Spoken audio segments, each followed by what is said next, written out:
7 de octubre de 2023. Mientras Israel festeja el día de Sucot o fiesta de las cabañas, el grupo armado Hamás lanza el mayor operativo de su historia, cruzando desde Gaza hacia Israel con más de 1000 combatientes armados.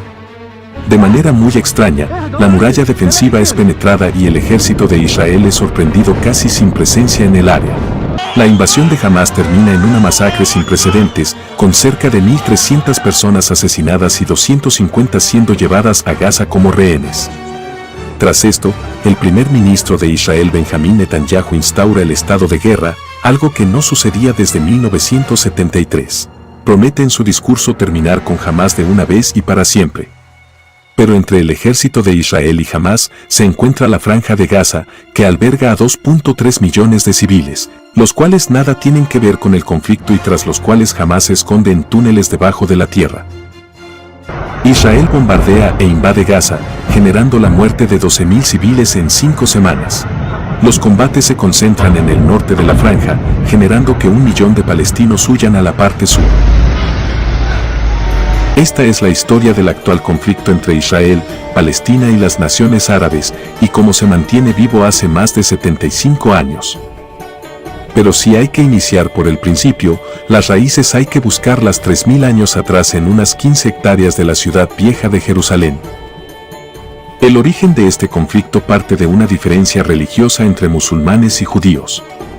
En principio ambas religiones parten de la persona de Abraham, que figura en el Antiguo Testamento o Torá.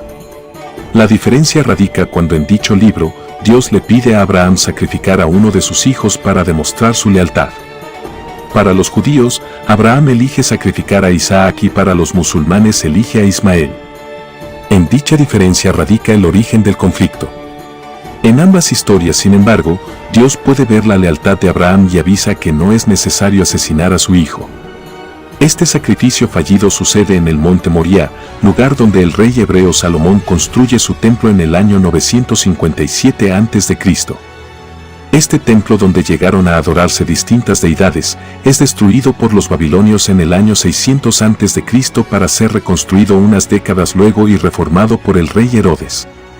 En el año 70 después de Cristo, este templo es destruido por las legiones romanas de Tito durante la guerra desatada por la ocupación romana. El actual Muro de los Lamentos es lo único que queda del templo de Herodes que fuera destruido por los romanos. En esta guerra contra Roma casi 1 millón de judíos caen muertos y unos 100.000 son capturados y esclavizados. Es en este momento de guerra con el Imperio Romano que se produce la expulsión de los judíos de esta zona dispersándose por el mundo entero, siendo conocido este evento como la Gran Diáspora. Una vez terminado el Imperio Romano de Occidente y con la ausencia de los judíos en la zona, hacia el año 600 un comerciante exitoso dice tener una revelación divina y empieza a promulgar lo que hoy se conoce como Islam. Este hombre es Mahoma y sus seguidores le conocen como el último de los profetas, ya que decía ser el heredero de Abraham, Moisés y Jesús de Nazaret. Con una gran habilidad y evidente magnetismo, Mahoma logra iniciar un fuerte movimiento que en apenas un siglo, domina la zona y se expande por el norte de África y la actual España, la cual es bautizada como Al-Ándalus. Con su nueva interpretación de los libros hebreos, los musulmanes construyen la mezquita de la Roca y la de Al-Aqsa, en honor a Mahoma, estando estas en el mismo lugar en el que estaba el antiguo templo de Salomón hebreo, en el monte Moriah.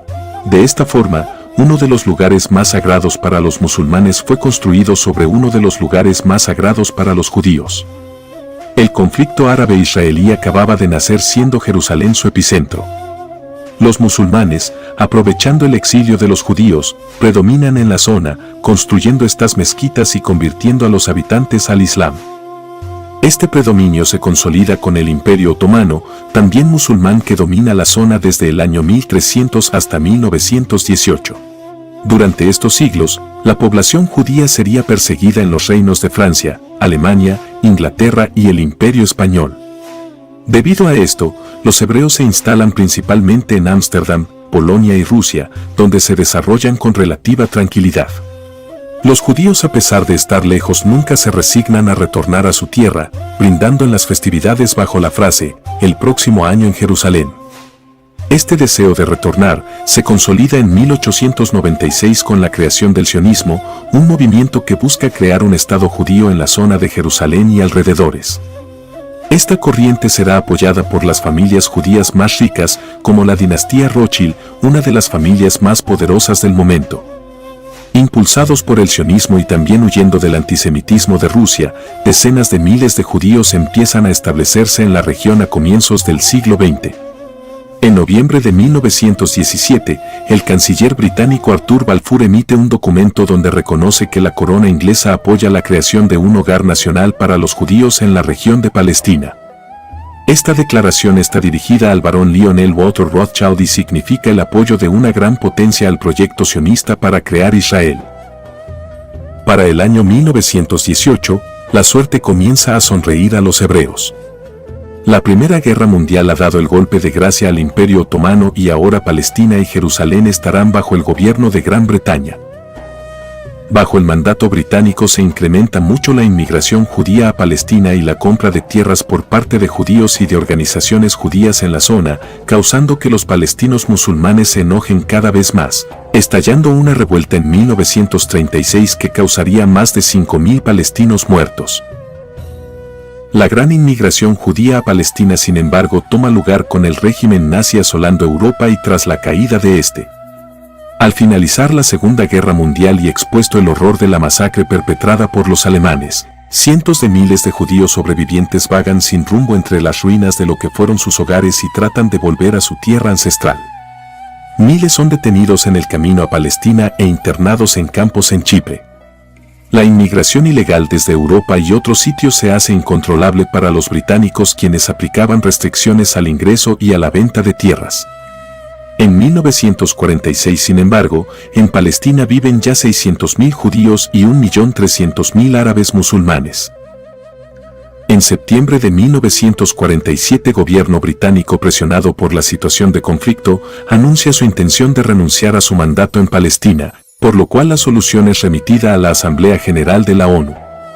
Hacia noviembre de ese año, la ONU aprueba con el apoyo de los Estados Unidos y la URSS, la resolución 181 que recomienda dividir Palestina en dos estados, uno árabe y otro judío, y colocar Jerusalén y sus alrededores bajo control internacional. Los países islámicos, sin embargo, votan en contra de esta resolución. La complejidad del asunto estaba a las claras, ya que los judíos reclamaban volver a una tierra ancestral de la que habían sido expulsados 2000 años atrás y los árabes pretendían retener una tierra en la que vivían desde hace 1300 años. Para mayo de 1948, el líder sionista David Ben Gurión declara la independencia y la creación del Estado de Israel, con el reconocimiento inmediato de Estados Unidos y la Unión Soviética. Los palestinos dentro del territorio se oponen a esto y se generan choques entre musulmanes y judíos. Aquel mismo día el país es invadido por ejércitos abrumadoramente superiores en número desde Egipto, Siria y Jordania, entre otros. En un principio los árabes dominan la situación, llegando a poner a Jerusalén bajo sitio, pero con el pasar de las semanas los israelíes se organizan y plantan una defensa muy contundente a pesar de su reducida población en comparación a la árabe. Tras casi un año de combate se alcanza un acuerdo de armisticio en 1949. Bajo este acuerdo los jordanos logran apropiarse de Cisjordania y de la Jerusalén antigua, quedando el monte del templo en sus manos. Egipto, por otro lado, se conforma con anexionar la Franja de Gaza. Israel, sin embargo, aumenta su territorio en 6.000 kilómetros cuadrados y logra consolidar su independencia a pesar de estar rodeada de enemigos. En cuanto al Estado palestino, no pudo formarse debido a que los territorios asignados por la ONU quedaron ocupados por Egipto, Jordania e Israel. Para el final de esta guerra, aproximadamente 700.000 palestinos abandonan sus hogares buscando refugio y una cantidad equivalente de judíos expulsados de los países árabes se instalan en Israel, duplicando su población. Hacia 1952, el militar egipcio Gamal Abdel Nasser participa en un golpe de Estado, que lo termina coronando presidente 2 años después. Nasser había luchado contra Israel 6 años antes y es un fuerte defensor del panarabismo, un movimiento que busca unir a todas las naciones árabes bajo la misma bandera. Bajo la tutela del Egipto de Nasser y de Siria, se crea la Organización para la Liberación de Palestina, o mejor conocida como OLP, que busca reivindicar el Estado palestino fallido. También es formado el grupo político conocido como Fatah, dirigido por el líder palestino Yasser Arafat. Este partido, a diferencia de la OLP, que es controlada por Egipto, se muestra independiente y propone una solución palestina, separándose de los vecinos árabes. Con la creación de estos grupos y la política agresiva de Nasser hacia Israel, la guerra es cuestión de tiempo. 17 de mayo de 1967, el líder egipcio Gamal Nasser exige al secretario general de la ONU el retiro inmediato de las fuerzas internacionales de la península del Sinaí. Esta fuerza de emergencia de la ONU se había establecido en la península y en la zona del Canal de Suez en 1957 luego del conflicto de Egipto con Inglaterra y Francia por el control del canal, y permanecía todavía en la frontera de Egipto con Israel como única garantía de la paz. 5 días después, Egipto bloquea los estrechos de Tirán para buques israelíes, bloqueando el acceso judío al Mar Rojo. Esto Israel lo toma directamente como un acto de guerra, poniendo en alerta a sus fuerzas armadas. La situación sigue escalando ya que Nasser se vuelve cada vez más agresivo y belicoso. En un discurso declara: "Nos sentimos suficientemente fuertes para entrar en guerra con Israel con la ayuda de Dios. Nuestro objetivo es destruir Israel". Su popularidad aumenta.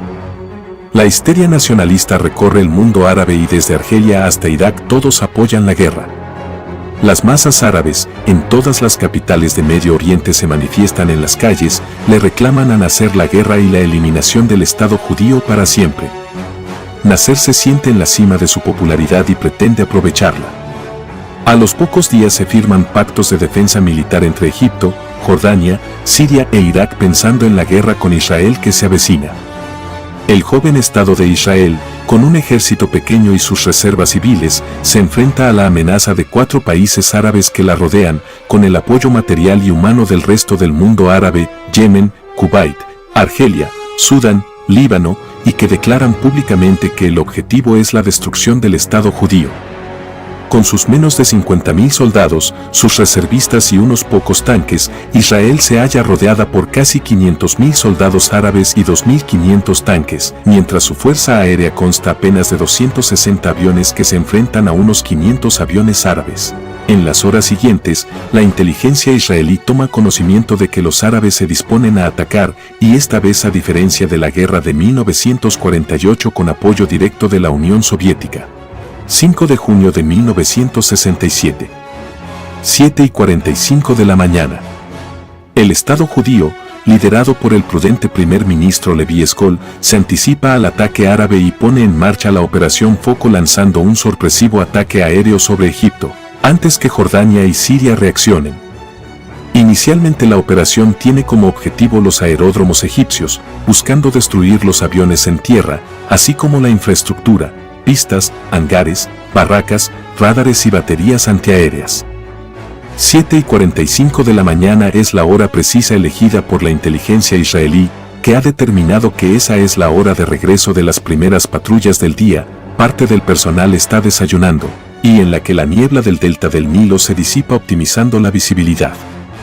El ataque inicial consta de 184 aviones que se aproximan en vuelo rasante bajo los radares egipcios y que sueltan sus bombas Matra antipista, las cuales generan cráteres y desnivel, haciendo imposible el despegue de los aviones egipcios. Luego de destruir las pistas, los más de 300 aviones egipcios son destruidos estando en tierra y sin poder defenderse. Tras 3 oleadas relámpago, Egipto había perdido 20 aeródromos y casi todos sus aviones de combate. Del lado egipcio, el segundo en jerarquía en Egipto y futuro presidente Anwar al-Sadat, camina al cuartel general pensando en el ataque inminente que planeaba junto a sus vecinos contra Israel. De pronto observa columnas de humo en el horizonte, suponiendo que el ataque egipcio ya había comenzado. Al llegar al cuartel general encuentra al presidente Gamal Nasser desolado, desplomado en su sillón. Nasser le dice a su lugarteniente: "Anwar, hemos perdido toda nuestra fuerza aérea". Habían pasado solo unas pocas horas y la supremacía israelí en el aire era absoluta, lo que permitiría ventajas enormes en la lucha en tierra. Pero la ofensiva israelí no se detiene con este ataque, sino que se extiende al centro, sur y norte. En el tercer día de la guerra se ordena a los paracaidistas de élite ocupar la ciudad vieja de Jerusalén. Ese día el Muro de los Lamentos y el Monte del Templo vuelven al control de Israel después de 2000 años. En la zona del Sinaí, Israel y Egipto se enfrentan en una de las batallas mecanizadas más importantes de la posguerra. La victoria israelí en pocos días fue completa llegando hasta el Canal de Suez. Nasser admitirá más tarde que todo el ejército de Egipto estaba comprometido y que no había tropas de reserva entre el Canal y el Cairo. Con el frente egipcio asegurado, Israel se enfoca en ocupar las alturas del Golán. Desde allí Siria amenazaba el mar de Galilea, la zona más fértil de Israel y el suministro de agua del país. La victoria nuevamente es completa, el ejército sirio debe abandonar los altos y retroceder para defender Damasco. Israel hasta el día de hoy ocupa esas posiciones elevadas que brindan un colchón estratégico a su geografía. El Estado de Israel en una victoria completa y devastadora logra ocupar toda la península del Sinaí, los altos del Golán, la franja de Gaza, Cisjordania y la parte antigua de Jerusalén. Estas conquistas brindan a los israelíes lo que se llama profundidad estratégica. Esto es decir, territorios que permitan alejar la frontera del enemigo de sus principales ciudades, brindando un colchón de terreno ante posibles amenazas. Pero también estos terrenos están habitados por palestinos que no están contentos con el Estado de Israel y que ven como el Estado palestino prometido por la ONU en 1948 se va alejando cada vez más. Desde su victoria en 1967, Israel comienza también una política de instalación de asentamientos judíos en los territorios conquistados que se supone debían formar parte del Estado palestino.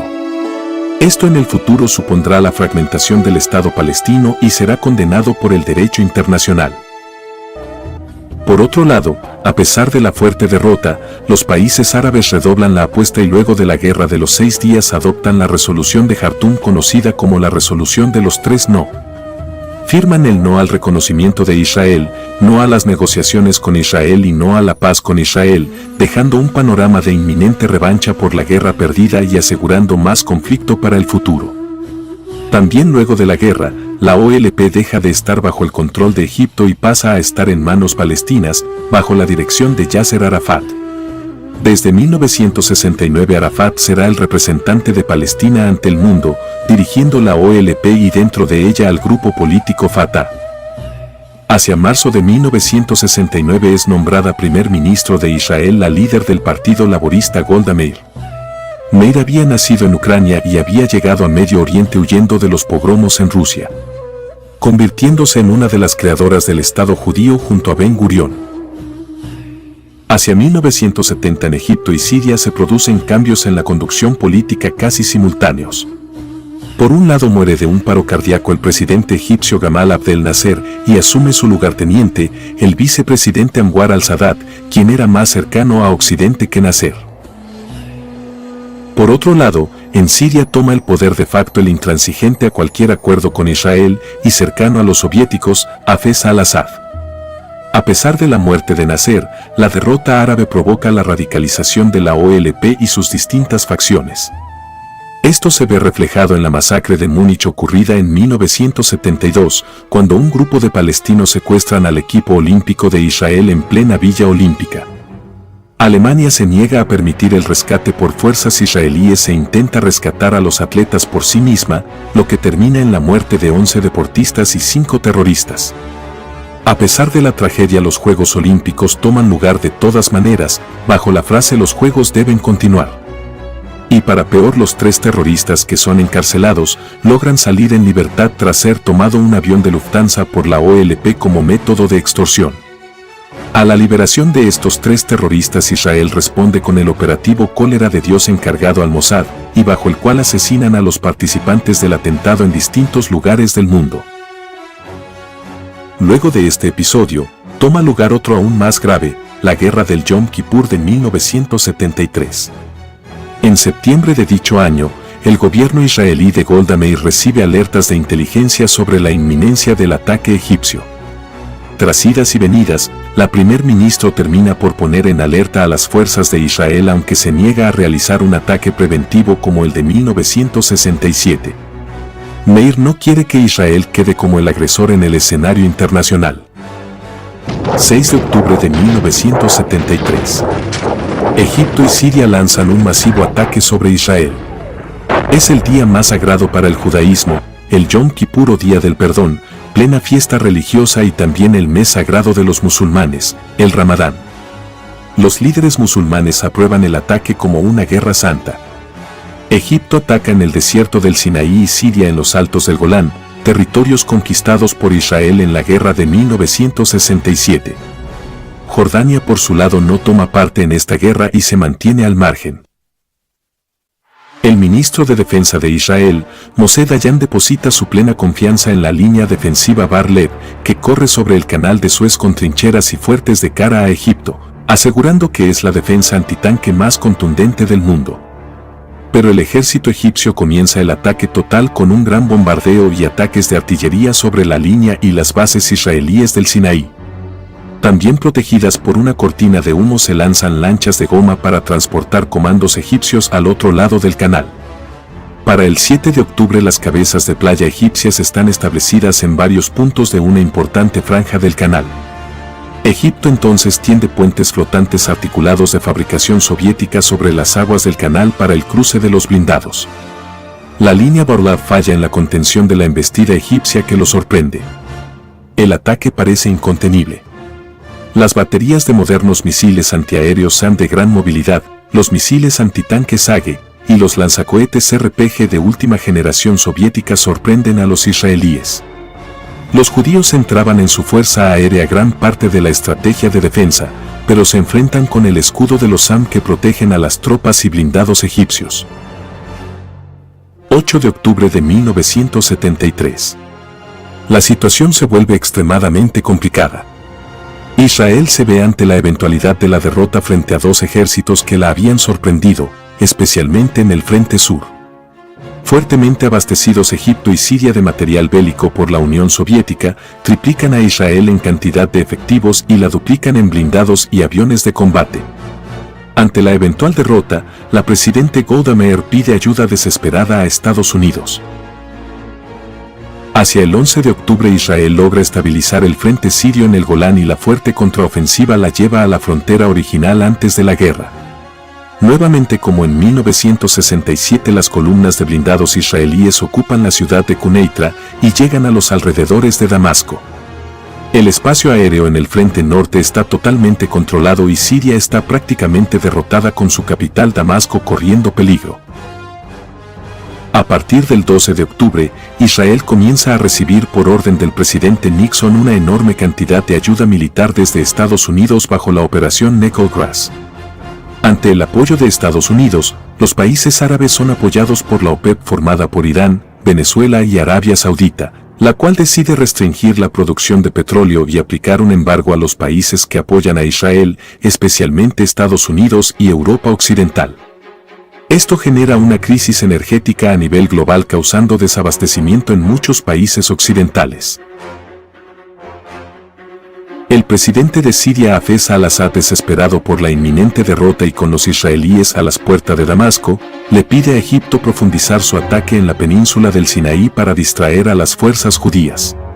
El presidente Anwar el-Sadat compromete las reservas y ordena contra la opinión de todo su Estado Mayor el avance en Sinaí.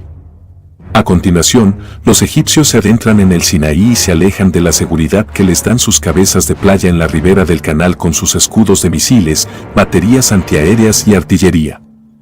En estos momentos se produce una enorme batalla de blindados. Los tanques T-55 y T-62 egipcios de fabricación soviética se enfrentan a los antiguos Sherman y M-48 Patton modificados, junto a los M-60 y a los Centurión ingleses.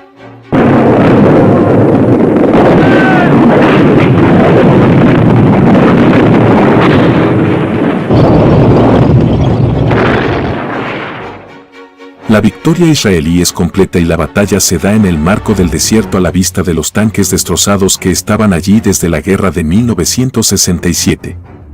La derrota de los egipcios se debe en parte a la superioridad táctica israelí y a que al alejarse de las cabezas de playa del canal para adentrarse en el Sinaí perdían la protección de sus escudos de misiles SAM.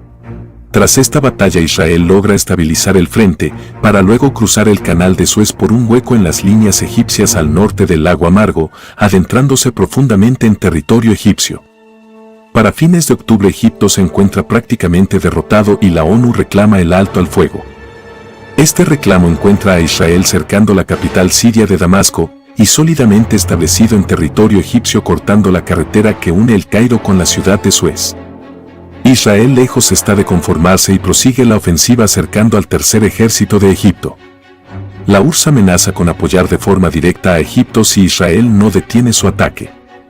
La tensión escala a niveles muy altos entre la URSS y Estados Unidos, hasta que finalmente Israel cesa su ofensiva. Es el fin de la guerra del Yom Kippur. Egipto y Siria han sufrido una nueva y contundente derrota, sufriendo 4 o 5 veces más bajas que las fuerzas israelíes.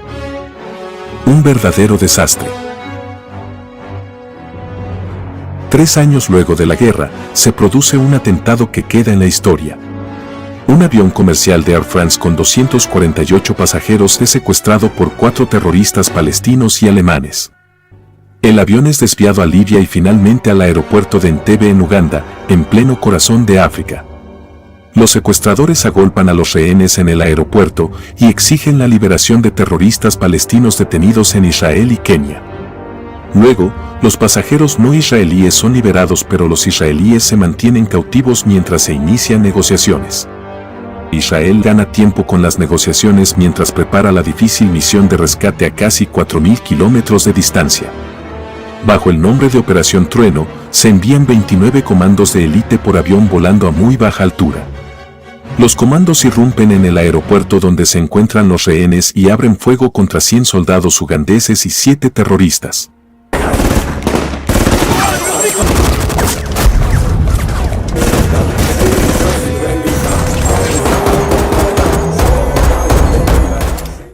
Tras 30 minutos de alta tensión y fuego cruzado, las fuerzas especiales dejan a 45 ugandeses y a los terroristas muertos, pero matando también a 3 rehenes que se habían parado en el medio del enfrentamiento. Además de esto, destruyen 11 cazas MiG-17 que pertenecían a Uganda y estaban allí parados. El ejército israelí por su parte pierde a un solo efectivo, el coronel Jonathan Netanyahu, hermano del actual primer ministro. Los 100 rehenes sobrevivientes son enviados a Israel, siendo recibidos por sus familiares con gran cobertura mediática.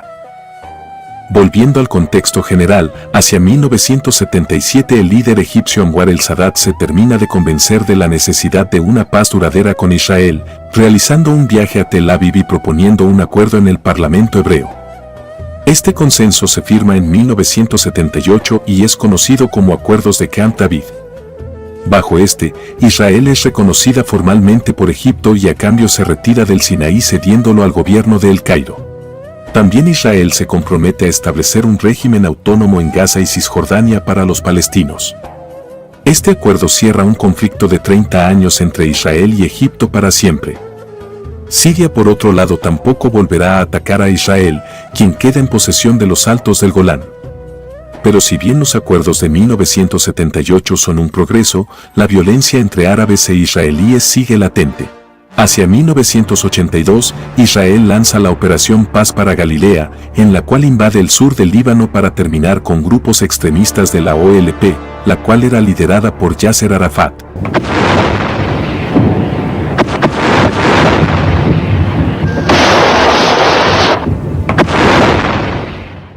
Esta invasión genera la expulsión de la OLP del Líbano, pero a un precio muy alto, sucediéndose masacres a civiles de ambos lados. La más significativa es conocida como la masacre de Sabra y Satila, donde la falange libanesa cristiana asesinó entre 1.000 y 3.000 personas. El ejército de Israel es responsabilizado de forma indirecta por estar a cargo de dichos campamentos y por haber hecho nada por evitar la masacre. Con el alejamiento de la OLP de la zona, los palestinos que viven en Israel quedan a su suerte y poco a poco comienzan a irritarse por las condiciones de vida. Si bien Gaza y Cisjordania debían ser para un nuevo régimen palestino, como indicaban los acuerdos de 1978, Israel instala constantemente asentamientos propios en forma de pequeños pueblos. Tras lo cual envía civiles judíos y desvía recursos como agua y alimentos en desmedro de los palestinos. Para 1987, en Cisjordania existen 125 asentamientos y en Gaza 18. Esta constante presencia israelí en lo que se supone debía ser terreno palestino según el acuerdo, genera un malestar constante y una fragmentación del territorio palestino. Esto combinado al alto desempleo, el hacinamiento, la restricción al movimiento libre y algunos enfrentamientos generan que la situación estalle.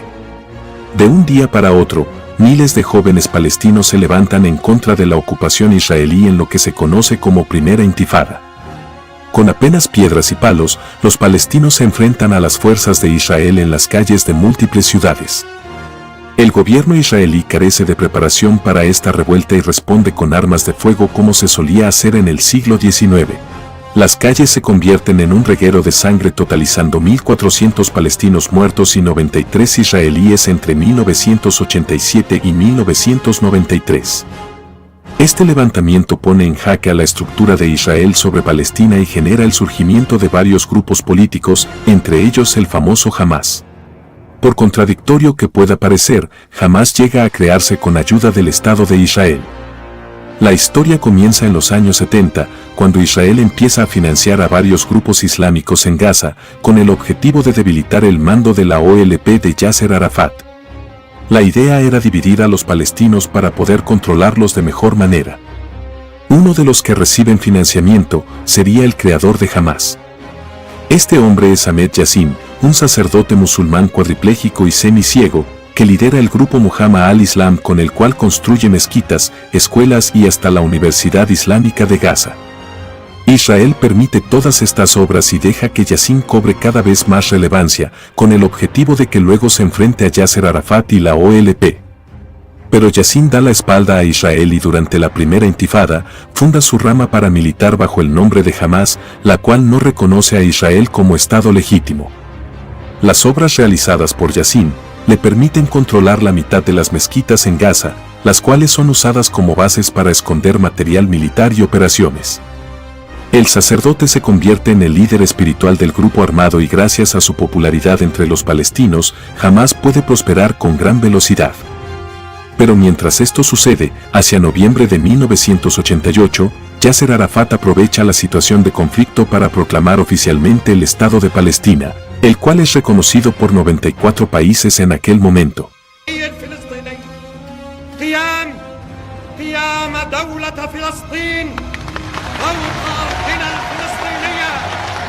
De esta forma la OLP queda con la representación oficial de Palestina frente al mundo. Pero a pesar de esto, Arafat es forzado a negociar por los eventos internacionales. Con la caída de la Unión Soviética en 1991, la OLP, Siria e Irak dejan de recibir apoyo militar desde Moscú. Esto sumado a la victoria estadounidense en Kuwait, impulsan a Arafat a iniciar conversaciones de paz con Israel. En septiembre de 1993, la OLP representada por Mahmoud Abbas y Yasser Arafat firman con el gobierno de Israel los acuerdos de Oslo, bajo los cuales Israel reconoce a la OLP como la representante de Palestina y la OLP reconoce al Estado de Israel como legítimo. Cisjordania, según este acuerdo, se divide en tres áreas, A, B y C. Tanto el área A como la B están bajo control civil palestino y representan un 40% del territorio al tiempo que viven allí 3 millones de palestinos. El otro 60% está dentro de la zona A, que controla Israel e incluye ciudades, rutas y bases militares israelíes. Esta división genera que la zona se vea como una mezcla de distintos parches, algunos palestinos y otros israelíes. Un detalle importante es que Israel controla los pasos entre los parches palestinos, pudiendo aislar cualquier zona en cualquier momento. Esta disposición se suponía sería temporal y se resolvería dentro de los 5 años, pero eso nunca sucedió y al día de hoy sigue todo de la misma manera. Para agregar leña al fuego, Israel continuó colocando asentamientos en el territorio palestino de Cisjordania a pesar de los acuerdos de Oslo y a pesar de ir en contra del derecho internacional. Tras 6 años de idas y vueltas, en julio del año 2000 el presidente Bill Clinton convoca a Ehud Barak por Israel y a Yasser Arafat por Palestina. Discuten e intentan cerrar un tratado definitivo que termine con el conflicto de una vez por todas, pero no es posible y emiten una resolución que no deja contenta a ninguna de las partes. Apenas 2 meses después, el entonces líder de la oposición israelí, Ariel Sharon, visita el recinto de la Cúpula de la Roca y la mezquita de Al-Aqsa. Esta visita es interpretada como una gravísima provocación por parte de la población palestina y provoca algunos incidentes y choques menores entre estos y las fuerzas de seguridad. No obstante, al día siguiente durante la plegaria del viernes y con la tensión entre ambas poblaciones en aumento, cientos de jóvenes musulmanes apedrean desde la explanada de las mezquitas a los fieles judíos congregados ante el Muro de los Lamentos. La policía israelí reacciona disparando fuego real, matando a 7 palestinos en el acto y causando que se extiendan los incidentes por toda la parte árabe de Jerusalén. La segunda intifada estaba comenzando. Pronto las calles de las ciudades se llenaron de enfrentamientos entre el ejército de Israel y jóvenes palestinos, muchas veces menores de edad.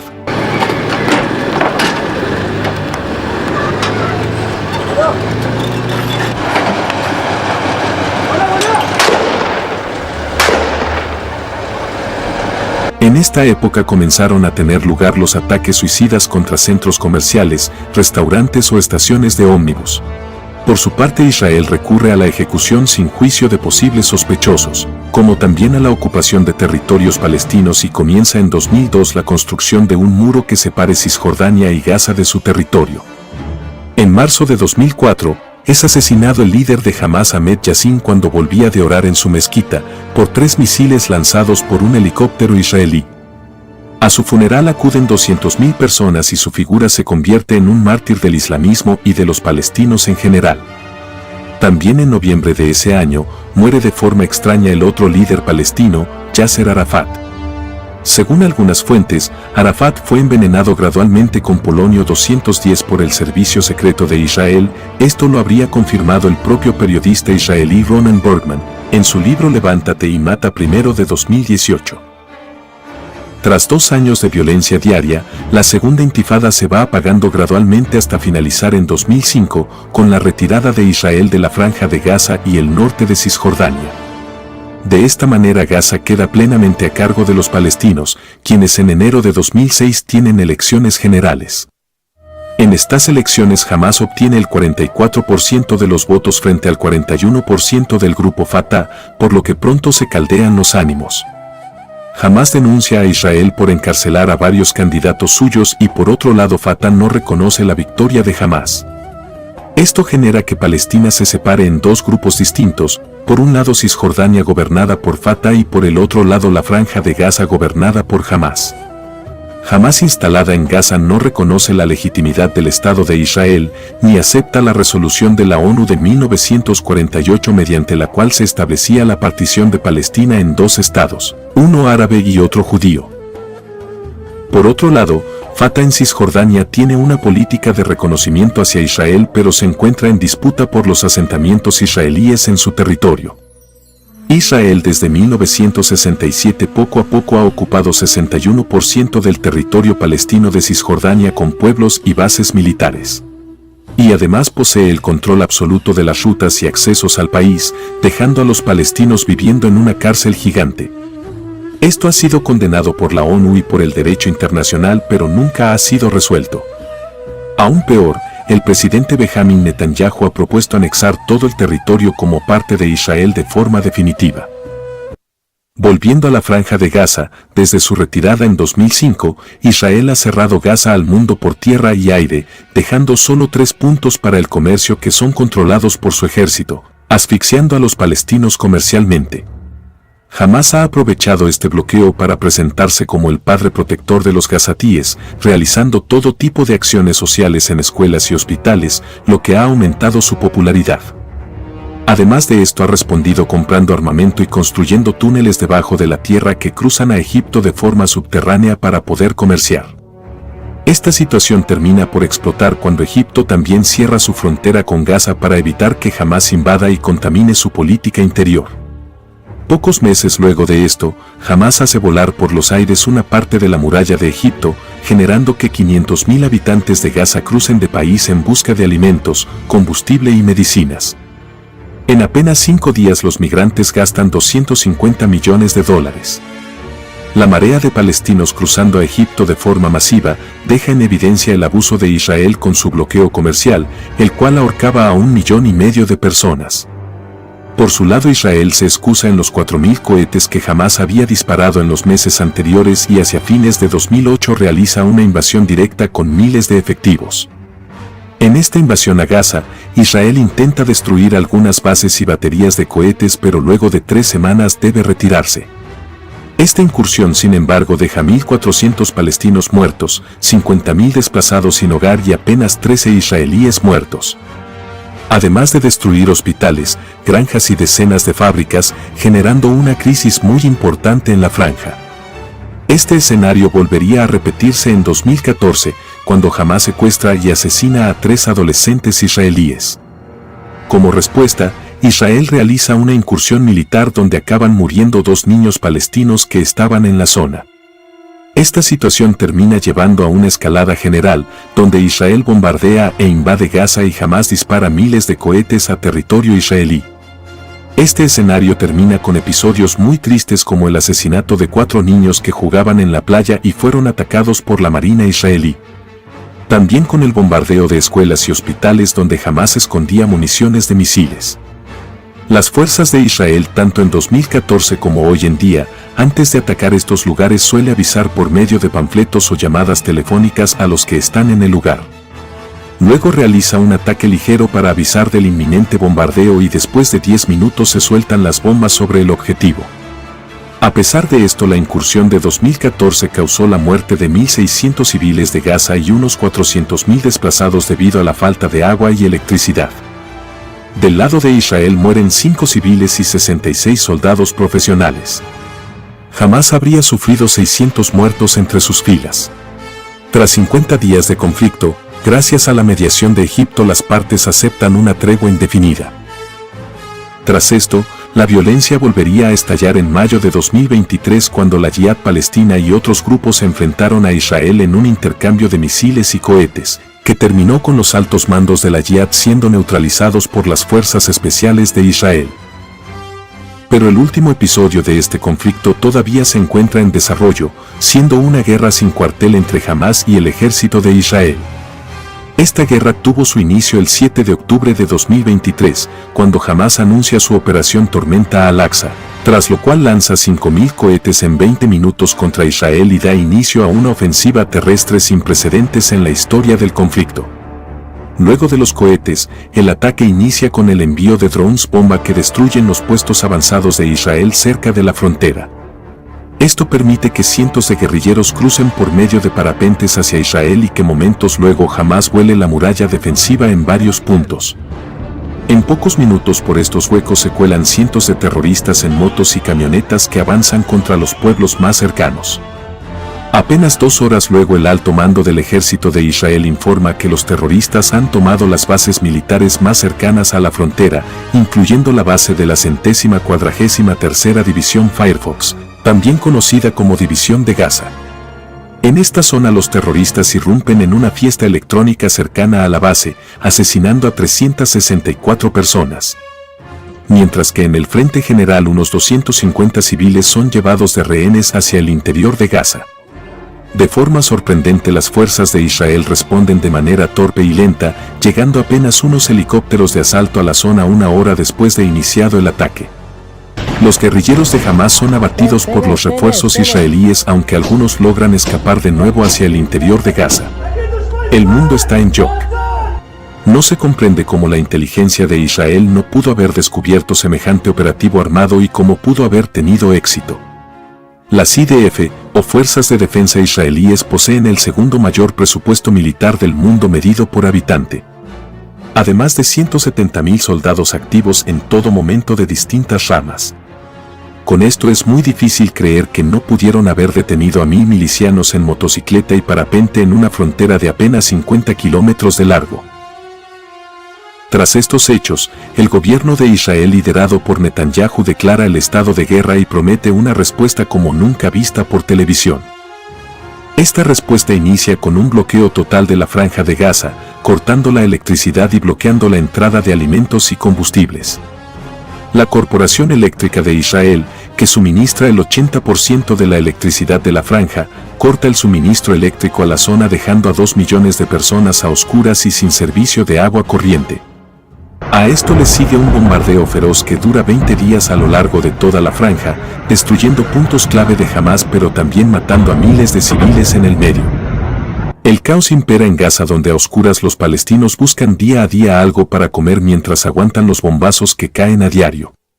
Los guerrilleros de Hamás se refugian dentro del enorme complejo de túneles que tienen excavados debajo de Gaza, mientras acusan a Israel de haber iniciado la escalada de violencia. Luego de 20 días de bombardeos, el ejército israelí corta el internet y la señal telefónica en todo Gaza y realiza una invasión en la parte norte, enfrentándose cara a cara con Hamás. Alrededor de 1,5 millones de palestinos huyen del norte de Gaza hacia el sur, vaciando la parte norte casi por completo y causando un caos de sobrepoblación en el sur. A partir del 31 de octubre los combates terrestres se intensifican junto a los bombardeos.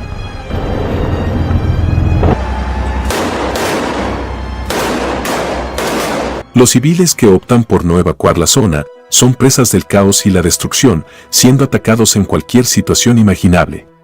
Incluso una ambulancia es atacada por un misil de Israel, muriendo 15 personas en el acto. Las fuerzas israelíes se escudan diciendo que la ambulancia era utilizada por Hamás, aunque no presentan pruebas sobre ello. El campo de refugiados de Jabalia también es atacado por la aviación de Israel, lo cual es denunciado por la ONU. Estos tristes eventos son un detalle más para Hamás e Israel, que están determinados a seguir combatiendo hasta que uno de los dos sea derrotado, sin importar el coste de vidas.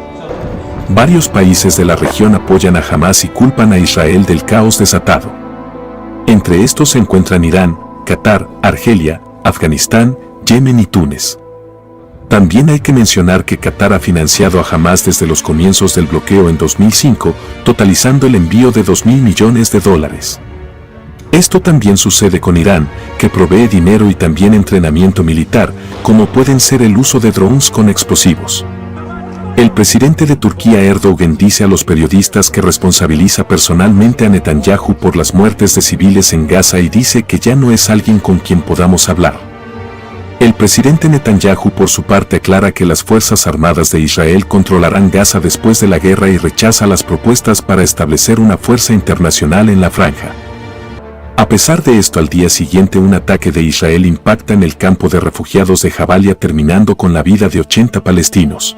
El 22 de noviembre se acuerda una tregua de 9 días donde además del alto al fuego, Hamás libera 105 rehenes e Israel por su parte libera 240 palestinos que tenía encarcelados. Además de esto se permite la entrada de 200 camiones con medicinas y alimentos para los gazatíes.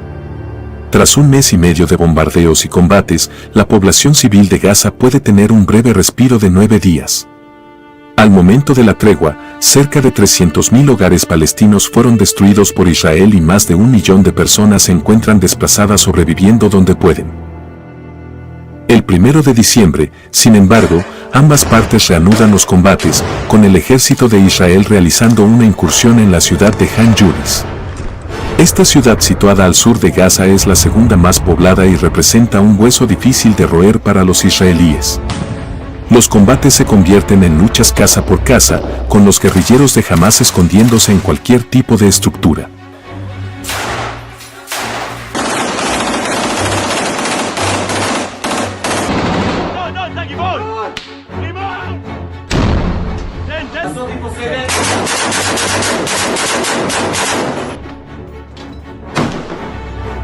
Los tanques israelíes sufren el fuego de lanzacohetes RPG, que son disparados desde cualquier punto de las calles. La lucha se intensifica a tal punto que no es posible enviar ninguna ayuda humanitaria. El subsecretario de Ayuda Humanitaria de la ONU confiesa que no está llegando auxilio y que el que llega lo hace de forma errática e insostenible. Los hospitales colapsan de insumos y deben atender a los heridos como pueden. Las comunicaciones de teléfono e internet se ven interrumpidas por el constante bombardeo y el caos. En un acto atroz, es destruida la gran mezquita de Gaza que tenía 1500 años y era la más antigua de la franja. Para mediados de diciembre la ONU realiza un llamado de alto al fuego, con 153 países votando a favor de la tregua y apenas 10 votando en contra. El primer ministro Netanyahu tras esto, responde asegurando que continuará su ofensiva hasta terminar con Hamás para siempre, con o sin apoyo internacional. En línea con esto, las fuerzas de Israel han comenzado a inundar la red de túneles de 500 kilómetros que se encuentra debajo de Gaza. Esta red utilizada por Hamás es muy extensa y cuenta con puertas blindadas, barracas y almacenes. Su inundación absoluta con agua de mar, sin embargo, podría generar la destrucción del sistema de agua de toda la franja, llevando al desastre absoluto para los civiles. A fecha de mediados de diciembre, han fallecido 18.200 palestinos, de los cuales 7.729 son niños y 5.000 serían combatientes de Hamás. El porcentaje de niños y mujeres muertos en un periodo tan corto es inaudito en el siglo XXI. De hecho, en los 2 primeros meses del actual conflicto murieron más mujeres y niños a manos del ejército israelí que en todo el primer año de la guerra de Irak de 2003 y aproximadamente las mismas que en los 20 años de la guerra de Afganistán a manos de las tropas aliadas. En comparación con la invasión rusa de Ucrania, en tan solo 2 meses han muerto más del doble de mujeres y niños en la franja de Gaza que en 2 años de guerra en Ucrania. Estas cifras se entienden al comprobar el uso despreocupado que Israel hace de bombas de 900 kilos en zonas densamente pobladas, cuando las bombas más frecuentemente usadas por los estadounidenses en los citados conflictos eran de apenas 230 kilos y ya eran consideradas excesivas. Para encontrar una situación análoga habría que retrotraerse a la guerra de Vietnam o incluso a la Segunda Guerra Mundial, cuando todavía no existían los convenios de Ginebra. Por parte de Israel, 115 soldados israelíes han muerto en la incursión a Gaza y 1.600 han sido heridos. Si se toma el atentado del 7 de octubre, unos 444 soldados han fallecido junto a 59 policías, 859 civiles y 40 desaparecidos. En este contexto, lo más probable es que Israel continúe con su ofensiva hasta tomar todo el norte de Gaza, lo que podría dar lugar a combates mucho más feroces. Luego de esto quizás emprenda otro operativo mucho más complejo para tomar la parte sur, que a día de hoy alberga a 2 millones de personas en apenas 25 kilómetros cuadrados. Este operativo para tomar el sur de Gaza bien podría durar varios meses entre combates y treguas para evacuar civiles, y de forma probable terminaría costando la vida de muchísimos palestinos. La ciudad de Han Yunis ya es muestra de que Israel pretende tomar el sur de la franja, dejando a los civiles apretados en la ciudad de Rafah en la frontera con Egipto. Por otro lado, los intercambios con el grupo terrorista Hezbollah, financiado por Irán, han estado escalando en la frontera norte de Israel, pero todavía sin explotar del todo. En caso de que este frente se agrave, se podría ver quizás una invasión como la de 1982 al sur del Líbano por parte de Israel. A pesar de estas proyecciones, el conflicto palestino-israelí sigue más latente que nunca desde sus más de 100 años de historia y pareciera estar lejos de terminar. Si les gustó el documental, por favor consideren apoyarnos desde Patreon para que podamos continuar produciendo videos de historia y actualidad. Un gran saludo y hasta el próximo video.